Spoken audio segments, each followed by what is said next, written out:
Hi, it's Cammy.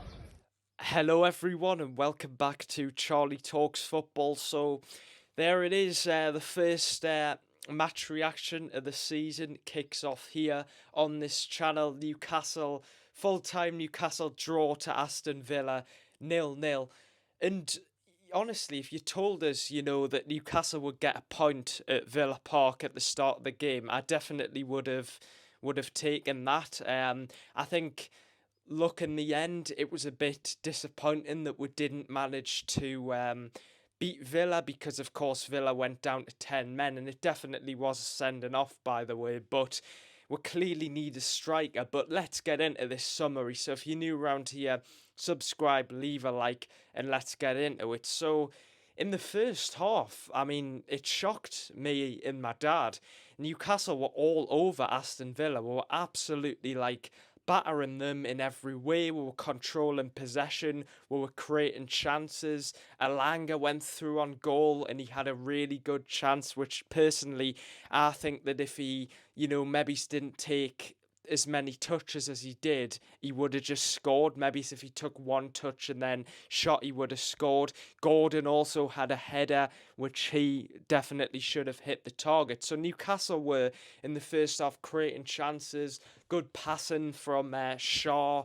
Were putting crosses into the box, and Villa just were woeful. And at half time, I said to my dad, I feel disappointed because we should have killed Aston Villa off. We should have been winning. And if we would have had Isak playing, we would have definitely have won this game, I think. And then in the second half, we expected a response from Villa. And Villa were a lot better in the second half. They had more of the ball. They put Newcastle under pressure, but Villa never really threatened Newcastle that much, which I think overall it's not a bad point at all. I think I'm pretty pleased with how Newcastle played. We played really well for the majority of the game. It's just a striker that we were lacking, and with a striker, we would have definitely beaten Villa. But Villa fans as well, if you're watching this video, what I want to ask you is, what do you think went wrong there? Because I know you went down to 10 men, but even in the first half, you just weren't very good, and I was expecting a completely different game. I expected Villa to dominate the ball in the first half. I expected them to create chances to put Newcastle under pressure, and it was more like Newcastle were actually the home team rather than Aston Villa. So any Villa fans watching, get your comments down below. What went wrong there? I know you of like Watkins on the ball, but yeah, what went wrong for Villa? But from a Newcastle side of things, I think Eddie Howe will probably be disappointed. But like I said, it's not the worst performance in the world. Look, we played well. We should have won the game.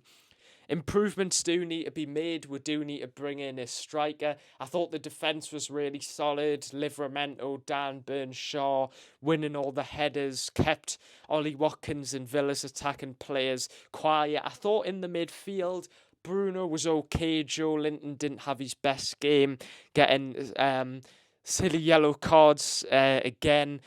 Gordon up front, you might disagree with us, but it didn't really work at times. There was chances where he struggled, but it's not his fault. He's playing out of position. And then when we moved him to the left, to be fair, he played much better. But it's not a bad point at all. Newcastle face Liverpool next at St James's Park. Look, I understand Liverpool, they're the champions, they've just beaten Bournemouth 4-2, but they're vulnerable on the defence, so I wouldn't completely rule Newcastle out of that game, but it will be a struggle considering the fact we've not got a striker.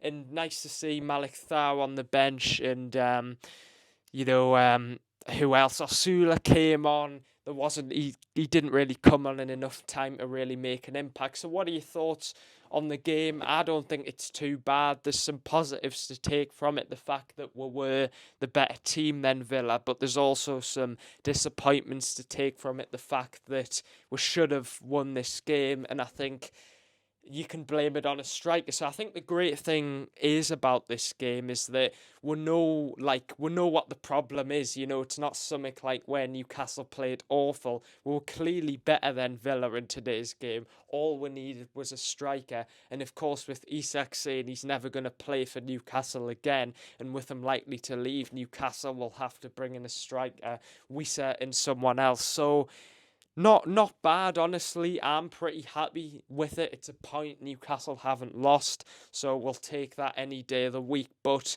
yeah, the Premier League so far, it's been interesting. Of course, for the neutral fan, it wasn't very exciting. They would have considered it quite a boring game, but yeah, and hopefully, let's hope West Ham can get one over Sunderland, but. And yeah, I think make sure to subscribe, guys. Leave a like for more updates, more news.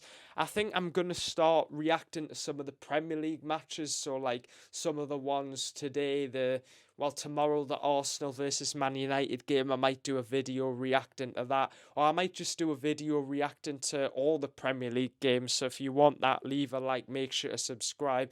Get your thoughts down below. Who do you think was player of the match? Ali McCoist, who's a great commentator, by the way, he said Dan Burn, which is fair enough. I thought Burn was great. I thought Aston Villa's new signing, their goalkeeper, was good. So Villa fans, feel free to comment. Newcastle fans, of course, comment down below your thoughts. And, I'll see you guys in the next one. Bye.